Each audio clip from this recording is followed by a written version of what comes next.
রাজধানীর জাতীয় চক্ষু বিজ্ঞান ইনস্টিটিউট ও হাসপাতালে চিকিৎসাধীন অবস্থায় বিষ পান করেছেন জুলাই গণ আন্দোলনের চোখ হারানো 4 যুবক। রোববার 25 মে দুপুরে হাসপাতালের পরিচালকের কক্ষে এক বৈঠকের সময় তারা এই ঘটনা ঘটান। বর্তমানে তারা শঙ্কামুক্ত অবস্থায় শহীদ সোহরাওয়ার্দী মেডিকেল কলেজ হাসপাতালে চিকিৎসাধীন রয়েছেন। বিষপানকারীরা হলেন শিমুল, মারুফ, সাগর এবং আক্তার হোসেন। হাসপাতাল সূত্রে জানা যায়, তারা আগেই পকেটে করে বিষ নিয়ে আসেন।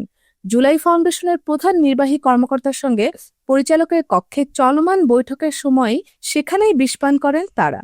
ঘটনার বিষয়ে জাতীয় চক্ষু বিজ্ঞান ইনস্টিটিউট ও হাসপাতালের পরিচালক অধ্যাপক ডাক্তার খায়ের আহমেদ চৌধুরী বলেন, ওই 4 জন আমার কক্ষে মিটিং চলাকালীন প্রবেশ করেন এবং হঠাৎ বিষ পান করেন। তারা আগে থেকেই বিষ নিয়ে এসেছিলেন। বিষয়টি আমাদের জন্য অত্যন্ত অপ্রত্যাশিত এবং মর্মাহত করার মতো।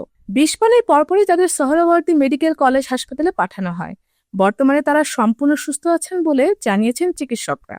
আহত যুবকেরা অভিযোগ করেন, গত 9 মাসেও সরকার তাদের উন্নত চিকিৎসা ও পুনর্বাসনের কোনো কার্যকর উদ্যোগ নেয়নি।